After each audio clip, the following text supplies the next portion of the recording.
Sportszone 50.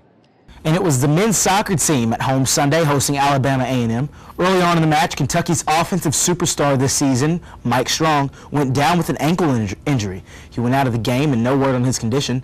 The Cats looked tired as they came out flat against Alabama A&M. The lone bright spot on the day for the Cats was goalie Dan Williams, who recorded 3 saves in his second shutout of the year. The game ended in a 0-0 draw. After the tie, Kentucky's record moves to 4-2-1 on the season. The Cats will face UNC Asheville Saturday on the road. For the postgame, we go to Annie Lebucky. So far this season, the UK men's soccer team has played some high-profile teams like Michigan and came out on top. But today, the Cats played a lesser-known Alabama A&M team. The scrappy play and tireless effort of Alabama A&M kept the Cats from scoring and tested their defensive skills. Recently named Conference USA Offensive Player of the Week, Michael Strong, was injured early in the first half and was out for the remainder of the game. He's our leading goal scorer, so I mean it's got to be it's going to be some effect on us. The Cats battled hard all 90 minutes, but still came up scoreless, and the game went into overtime. I came out and did what I wanted to do. I got a shutout, so that's all I want to do out here today. Put our offense in, or give our defense and the rest of the team a chance to win the game. UK dodged several bullets as A&M took some good shots in the second half overtime, but the game remained scoreless, and Kentucky ended up tying Alabama A&M 0-0. I thought they were much better than us on the day. I thought they were more skillful, more composed. I'm very disappointed in the way we played, but lots of credit to them. I thought Alabama A&M was far superior. And again, it gives us a lot to think about and a lot to work on before our next game. As Coach Collins pointed out to us after the game, he thought his players got flat out beat and they need to improve vastly before their performance this week against UNC Asheville. Reporting from the soccer complex, I'm Annie Lebucky for Sportszone 50. Soccer field is the women's team taking on Cleveland State. The women's soccer team ended their non-conference schedule on a high note against the Vikings. Kentucky defeated the Vikings 4-0 and recorded their second shutout of the season. A big reason for the victory was the Cats' ability to outshoot the Vikings 24-4. 4 different Wildcats scored for Kentucky: Gwinnett Lopez, Katie Fay, Laura Nakoff, and Nicole Holdsworth. Kentucky's record moves to 2-5-1 on the season. They opened conference play Friday against Auburn. Rest, recovery, and reevaluation. The 3 R's the Wildcat football team looked to live by this past open weekend. While other teams in the nation saw plenty of action this past weekend, Coach Rich Brooks and crew were looking to rest up and make some final adjustments after a tough win versus MTSU. With 3 starters having been pulled out during the MTSU game due to injuries, recovery was a necessary goal to ensure a roster deep enough for an imminent SEC schedule. That, along with the period of reevaluation of personnel, are a couple of things that the coaching staff hoped to address during the open week. Coach Brooks stated that the reason for the fickle performance versus the Blue Raiders was the fact that there were some starting jobs available for the taking during practice, and he is hoping that those starting jobs can be filled by the time SEC play rolls around. The Cats look to extend their 3rd longest non-conference winning streak as they gear up to play the Western Kentucky Hilltoppers this Saturday at 7 p.m. The nearly sold-out game will be televised live on WKYT in Lexington.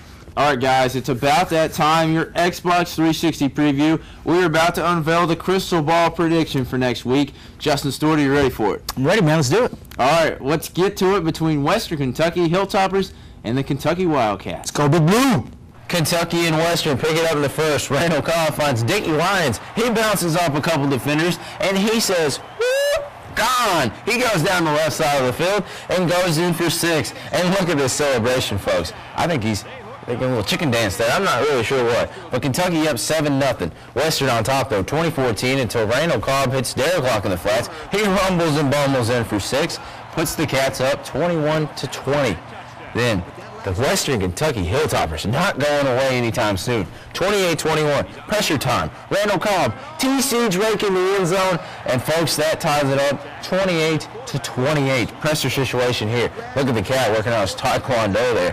Western on the offense. Very next possession, they throwing it, passing it. Oh, there's Paul Warford. That's not good. You don't want to throw it that way, Paul Warford says, and returns it all the way back to the 18-yard line. That means Kentucky's wide opportunity here. Randall Cobb to Derek Locke, end zone, touchdown, ball game. That's it, 35-28, your Xbox 360 preview, and oh, what a game it was. If you weren't out to see the UK ice hockey team for this first weekend of action, then you missed a thriller on ice. On Friday, the Cool Cats opened the season hosting a 2-game series against the Chippewas of Central Michigan. Central Michigan took the momentum early and ran with it in Game 1, defeating the Cool Cats 12-9. But the Cats would turn around to take their first victory on Saturday, edging out a 4-3 win thanks to sophomore Sean Waldron's electric game-winning goal with 13 seconds left to play. With that W, the Cats split the series with the Chippewas, rise to a 1-1 record to start off the season, and they look to take on the Linwood Lions in a 2-game series this Friday and Saturday in Winslow, Missouri. Now on to tennis, as the University of Kentucky's senior captain and number 19 Bruno Agustinelli has breezed past 3 ranked opponents while only dropping 1 set on his way to the singles championship. He will move on to play in both the singles and the doubles final at the Southern Intercollegiate Championships hosted by the University of Georgia. Agustinelli, the number 2 seed, will face number 4 seed Enrique Alvarez of East Tennessee State, who is ranked 31st in the nation, in the singles final at 9 a.m. Monday. After the completion of the doubles semifinal match between Duke and East Tennessee State, Agustinelli and doubles partner Brad Cox will take on the winner in the doubles championship. Best of luck to Agustinelli as he has a chance to be a 2-time tennis champion at the first tournament of the fall season on Monday.